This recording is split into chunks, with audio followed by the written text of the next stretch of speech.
যদি তোর এক পয়সা পড়ে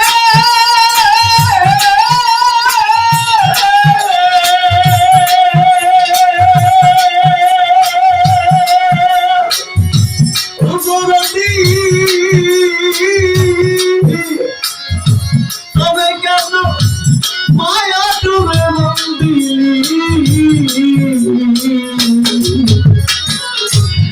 পাগলে তো মনের মতো আমার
ভাগি নাই তো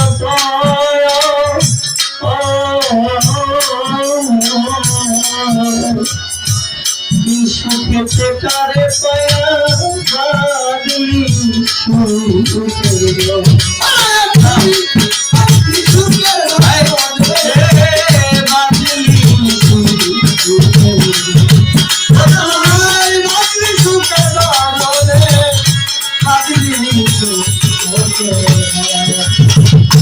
ভিন্নতবাসী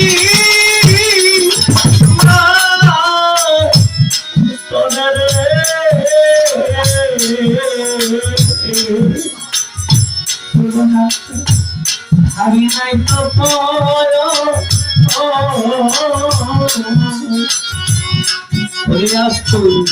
সুখেতে কারে পাইয়া আমার ভাইঙ্গা দিয়া সুখের বাসা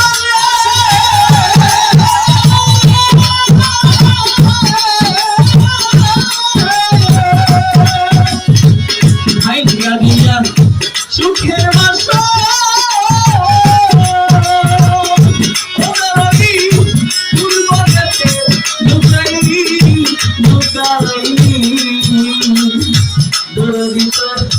মনের মতো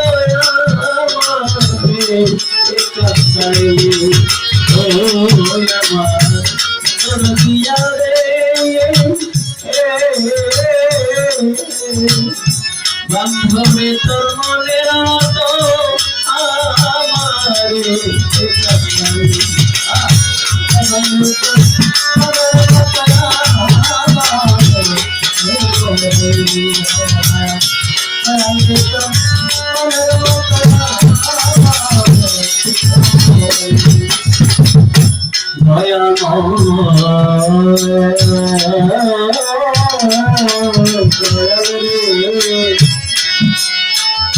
সর্বহারা কইরায়া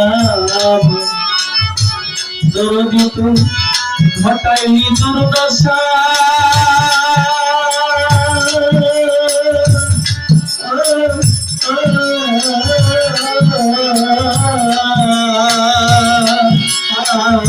তোর বিরিতে পুরতে পুরতে আমার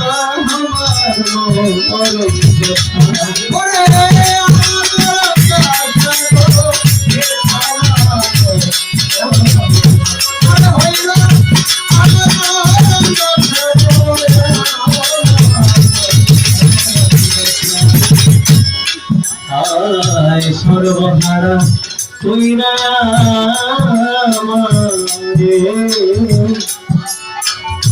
ঘটাইলি দুর্দশা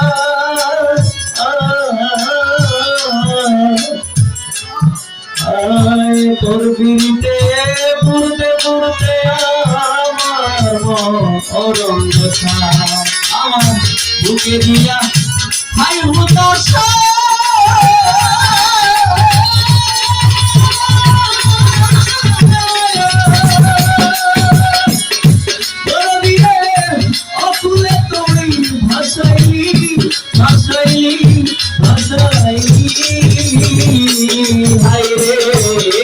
দিয়া আই হুদশা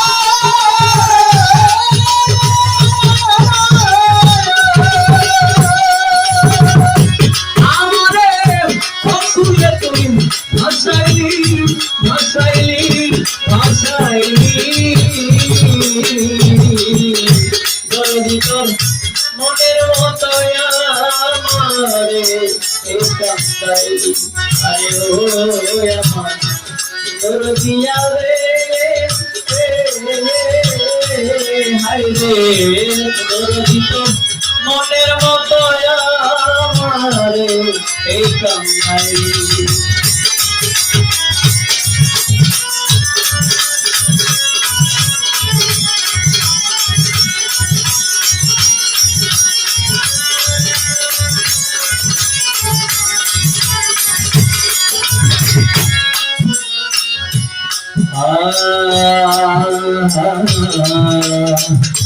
যতই তুই যাও তারায়া দরদি দূরে নাহি যাব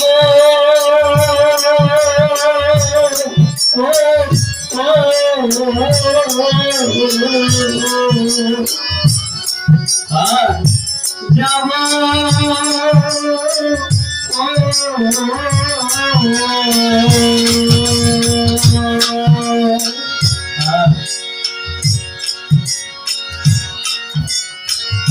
চরণদাসী হয়ে তোমার চরণ অনেক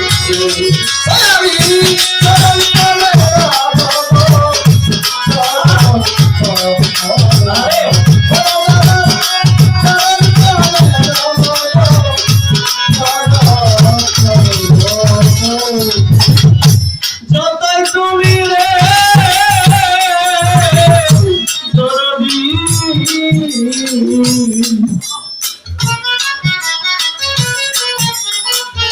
যতই তুমি যাও তারা সেটাই কি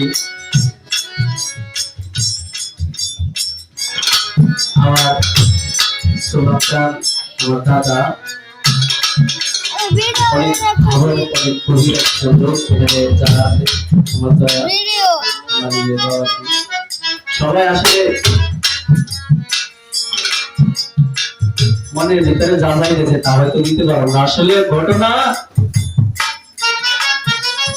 এক ভক্ত তার গুরুরে অনেক ভালোবাসত নিজের সর্বোচ্চ দিয়া তারে ভালোবাসত আজকে হয়তো আমার সুমান দাদা সুমান বিশ্বাস তার নাম হয়েছে কিন্তু সুমান বিশ্বাস হওয়ার আগে সে শুধু খালি সুমান বিশ্বাস নামটা ছিল আর যখন খালি সুমান ছিল তখন এই সুমান জানি যার কাছে তার নিজের সর্বোচ্চ সৌন্দর্য দিতে তার গোলামি করত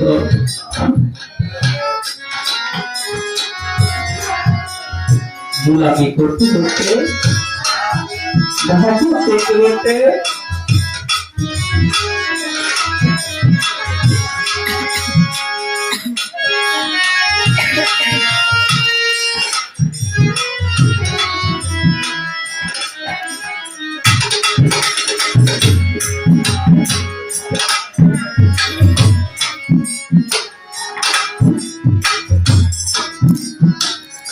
আমাকে দেখেন আমি যে জায়গায় আছি আমার নাম আরিফ আমি ছোট ছিলাম বড় হয়েছি প্রথমে প্রাইমারিতে পড়ছি প্রাইমারি শেষ করে হাই স্কুলে গেছি লেখাপড়া ভালো হাই স্কুলে লেখাপড়া শেষ করে কলেজে গেছি এক এক সময় এক এক নামে আমি রূপান্তরিত হয়েছি, সময়ের পরিপ্রেক্ষিতে আমি চেঞ্জ হয়েছি।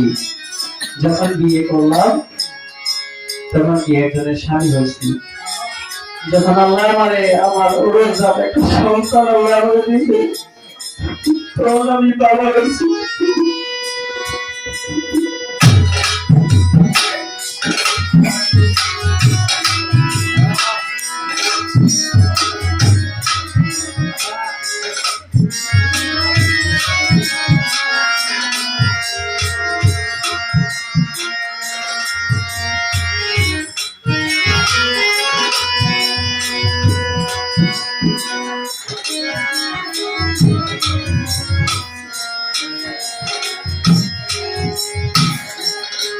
শুধু আমি বলে কোনো কথা না, এখানে আমরা যারা আছি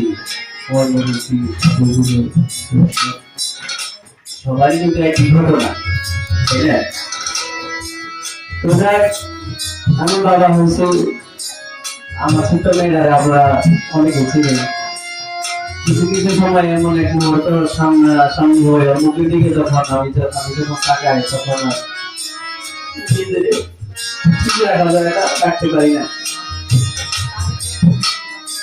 আসলে কি বলবো,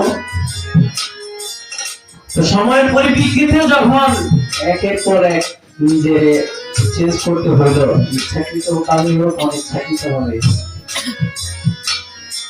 একজন ভক্ত তার গুরুকে কতটা ভালোবাসে, সে দিন দুনিয়ার মোহমায়া ধন দৌলত টাকা পয়সা সে কিছু চায় না। তাই যদি চাইতো আমার বুঝতে পারবে যে আল্লাহ করতেছে না, তার থেকে একটু বিল্ডিং আছে, সাত করা বিল্ডিং। সে যদি শুধু তাদের আরাম আয়াস দুনিয়ার মহামায়া দুনিয়ার শান্তি চাইতো, তাহলে আমি আমার পাগলের বাড়িতে এসে আজকে শুনলাম তাদের চরণে কি আইসা করতো না। সাধক ভুল করছে কি, চরণে শরণ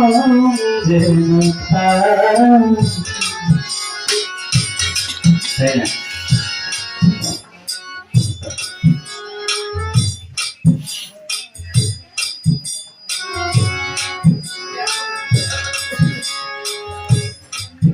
তো একজন পাগল ভক্ত তার গুরুকে কতটুকু ভালোবাসতে পারে, তার ভালোবাসা দেখে অন্যান্য ভক্তরা অনেক হিংসা করতো। ও এত ভালোবাসে, ওর কিছুই নাই। আমরা তো আমার গুরুকে এত কিছু দেই, যে সব যা লাগে গুরুকে রাজি খুশি করার জন্য অনেক কিছু দিই, কিন্তু আমরা তো গুরুর কাছে এতটুকু প্রিয় হতে পারি না। ও যতটুকু প্রিয় হয়েছে, গুরুর কাছে